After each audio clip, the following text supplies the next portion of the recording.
وہ جب تک مرے گا نہیں جب تک اپنا ٹھکانہ جنت میں نہ دیکھ لے۔ حروف شجریہ یہ کتنے ہیں اور ان کے مخرج کیا ہے؟ اب زبان کا درمیان کون سا ہے اور تالو کا درمیان کون سا ہے؟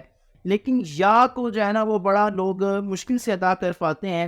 اب نئے حرف کی طرف آتے ہیں، حرف حافیہ۔ لیکن اردو الگ ہے، عربی الگ ہے، اس کو آپ نے ضرور فرق رکھنا ہے۔ حروف قریب الصوت کہلاتے ہیں، جو یعنی کہ ملتی جلتی آوازوں کے جو حروف ہیں یہ وہ کہلاتے ہیں۔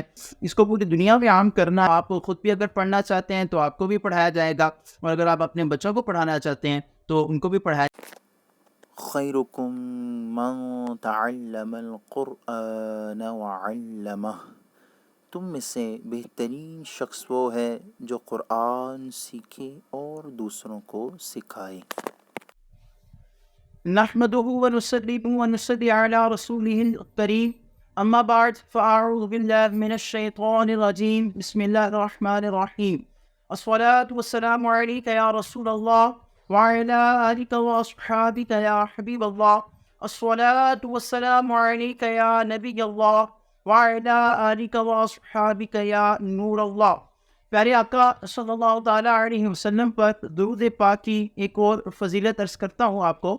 پیارے آقا صلی اللہ تعالیٰ علیہ وسلم کا فرمان نور علی نور ہے کہ جو شخص مجھ پر روزانہ 1000 مرتبہ درود پاک پڑھتا ہے وہ جب تک مرے گا نہیں جب تک اپنا ٹھکانہ جنت میں نہ دیکھ لے۔ تو نیت فرمائیں کہ روزانہ انشاءاللہ الکریم 1000 مرتبہ ہم ضرور درود پاک پڑھا کریں گے۔ آپ کو اس چینل قاسم علی آفیشل میں خوش آمدید کہتا ہوں۔ ہم نے پچھلے سبق میں حروف حلقیہ اور حروف لہویہ کے بارے میں سنا تھا کہ حروف حلقیہ کتنے ہیں اور حروف لہویہ کتنے ہیں۔ اب آگے حروف کی طرف ہم آتے ہیں۔ حروف شجریہ یہ کتنے ہیں اور ان کے مخرج کیا ہے؟ حروف شجریہ یہ 3 ہے، جیم، شین اور یا۔ اب ان کے الگ الگ مخرج نہیں بلکہ ان کا ایک ہی مخرج ہے، جیم، شین اور یا۔ ان کا مخرج ہے زبان کے درمیان اور تالو کے درمیان سے ادا ہوتے ہیں۔ اب زبان کا درمیان کون سا ہے اور تالو کا درمیان کون سا ہے؟ جہاں پر تالو کا سخت حصہ اور نرم حصہ مل رہا ہے وہ ہے تالو کا درمیان، اور تالو کے درمیان کے بالکل سامنے یہ زبان کا درمیان کہلاتا ہے۔ اور جیسے ہی ہم تالو کے درمیان کو زبان کے درمیان کے ساتھ لگائیں گے ہمارے یہ تینوں حرف جیم، شین اور یا یہ بآسانی ادا ہو جائیں گے۔ جب میں پڑھا رہا ہوں تو آپ بھی کوشش کیا کریں کہ ساتھ ساتھ اس کو پڑھتے بھی رہا کریں، جیم، شین اور یا۔ اب اس میں غلطی کیا ہوتی ہے؟ اکثر طور پر جیم بھی ادا ہو جاتا ہے، شین بھی ادا ہو جاتا ہے، لیکن یا کو جو ہے نا وہ بڑا لوگ مشکل سے ادا کر پاتے ہیں۔ بعض لوگ اس کو بولتے ہیں بالکل نرمی سے یا، اور لیکن بعض لوگ اس کو بہت زیادہ سختی پہ لے جاتے ہیں، یا بولتے ہیں یا۔ تو یہ بھی غلط طریقہ ہے۔ اس کو بھی نہ بالکل نارمل پڑھنا ہے کہ ایسے لگی جیسے کہ بالکل ہی آ کی آواز نہیں ہے، نہ اس کو بالکل سختی سے پڑھنا ہے کہ جیسے یا کی آواز بھی نہ ہے۔ یہ ایک یا بالکل نارملی ہے، اس کے اندر کوئی سختی بھی نہیں ہے اور کوئی نرمی بھی نہیں ہے۔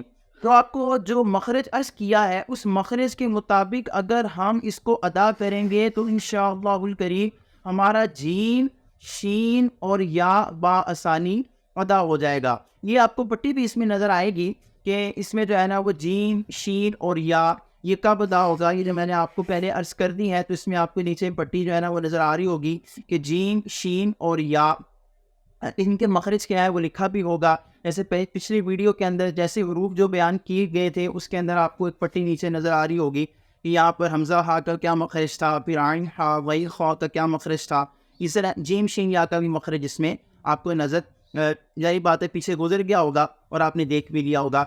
اب نئے حرف کی طرف آتے ہیں، حرف حافیہ۔ یہ اپنے نام سے ظاہر ہو رہا ہے کہ یہ ایک ہی حرف ہے اور ہے ضاد۔ اب بعض لوگ اس کو ضاد بھی بولتے ہیں، لیکن اردو الگ ہے، عربی الگ ہے۔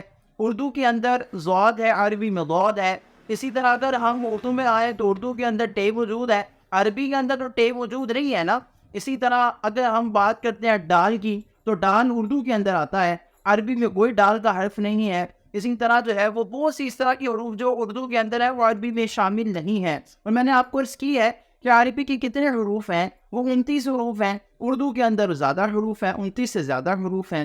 وہ عربی میں ہم ضاد ہی ادا کریں گے، اس کو ضاد نہیں پڑھنا. اس کو آپ کلیئر جو ہے نا وہ اس کو سمجھے کہ یہ ضاد نہیں ہے، یہ ضاد ہے. اس کو جب بھی قرآن پاک پڑھ رہے ہوں، حدیث مبارکہ کی تلاوت کر رہے ہوں، قرآن پاک کی تلاوت کر رہے ہوں، تو ہم نے اس کو ضاد ہی پڑھنا ہے، ضاد کی طرف نہیں آنا. آج اب اردو بولیں گے، اردو کے اندر اگر مثال کے طور پر کسی کا نام رمضان ہے تو رمضان ہی بولیں گے، اس کو رمضان ہی کہا جائے گا کیونکہ وہ اردو بول رہے ہیں. جب ہم قرآن پاک کی آیت مبارکہ میں لفظ رمضان بولیں گے تو وہ رمضان ہے، وہ رمضان نہیں ہے. اس کو آپ نے ضرور فرق رکھنا ہے. اب بات کریں ضاد کی، تو ضاد اور دال ان میں بڑا ایک جو ہے نا وہ مائنر سا فرق ہے. اور بعض لوگ اس میں غلطی یہ کر دیتے ہیں کہ ضاد کو موٹا پڑھنے کی بجائے باریک پڑھ دیتے ہیں، جو کہ دال ایسا لگتا ہے کہ یہ دال پڑھ رہے ہیں. کیونکہ ظاہر بات ہے ایک ہے دو ایک ہے دا، تو یہ دونوں حروف کے اندر جو ہے وہ تھوڑا سا فرق ہے. حروف قریب و صوت کہلاتے ہیں، جو یعنی کہ ملتی جلتی آوازوں کے جو حروف ہیں یہ وہ کہلاتے ہیں. تو اب ضاد کا مخرج کیا ہے؟ ضاد یہ زبان کی کروٹ اور اوپر کی داڑھوں کی جڑ سے ادا ہوتا ہے.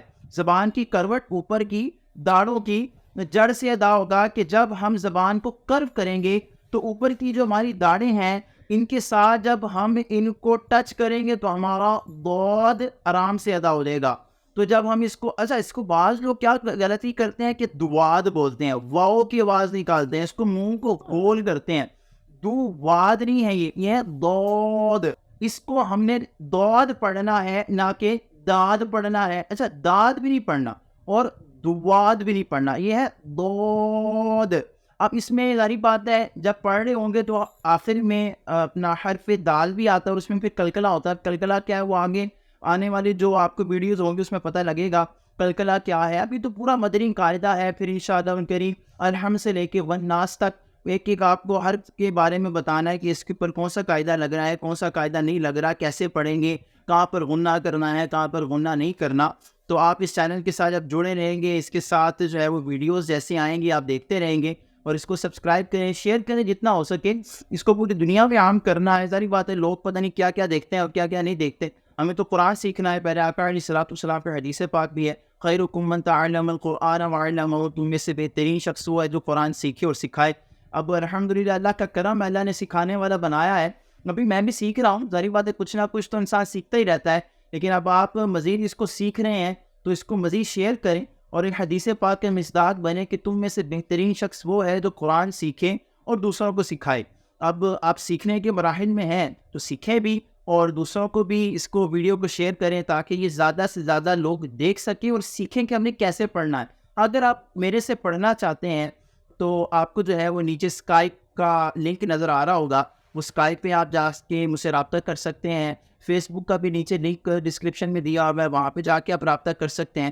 انشاءاللہ کریم آپ خود بھی اگر پڑھنا چاہتے ہیں تو آپ کو بھی پڑھایا جائے گا، اور اگر آپ اپنے بچوں کو پڑھانا چاہتے ہیں تو ان کو بھی پڑھایا جائے گا انشاءاللہ کریم. السلام علیکم ورحمۃ اللہ وبرکاتہ.